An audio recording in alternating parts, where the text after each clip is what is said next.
శ్రీమాత్రే నమః. నేను మీ శివకామేశ్వరి ఆనందమయి.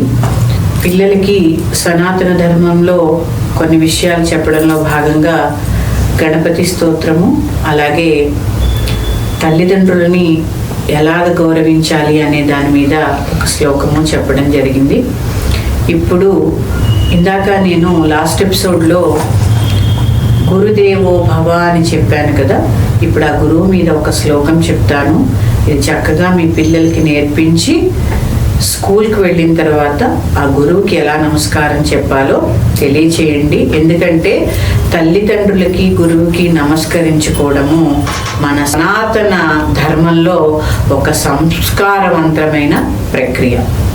ఎందుకంటే మన సనాతన ధర్మము మనకి ఎప్పుడూ ఎల్లవేళలా కూడా సంస్కారాన్ని నేర్పిస్తూ ఉంటుంది.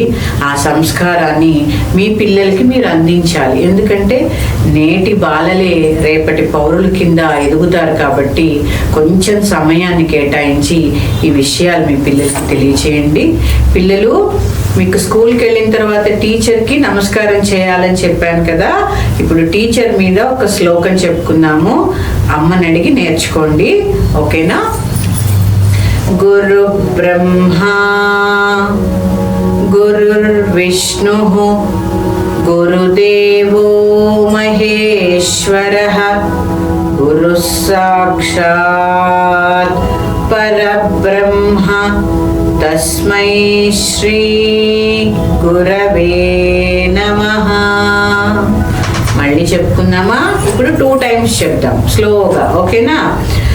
గురు బ్రహ్మ గురుర్విష్ణు గురుదేవో మహేశ్వరః.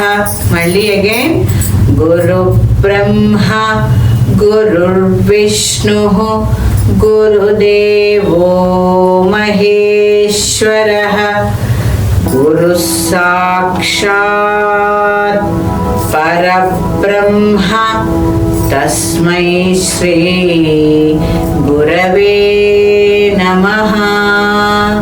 మళ్ళీ చెప్పుకున్నామా? గురు బ్రహ్మ గురుర్విష్ణు గురుదేవో మహేశ్వరః గురు సాక్షాత్ పరబ్రహ్మ తస్మై శ్రీ గురవే నమః. ఓకేనా? గురువు మనకి భగవంతుడితో సమానం కాబట్టి గురువుని మనము గౌరవించి తీరాలి. మన ధర్మంలో అదొక భాగము. అమ్మా నాన్నని గురువుని మనం గౌరవించాలి.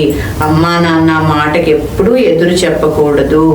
గురువు చెప్పే మాటకు కూడా ఎప్పుడు ఎదురు చెప్పకుండా చక్కటి విషయాలు తెలుసుకోవాలి. ఉంటాను. మళ్ళీ ఇంకొక శ్లోకంతో మీ ముందుకు వస్తాను. శ్రీమాత్రే నమః.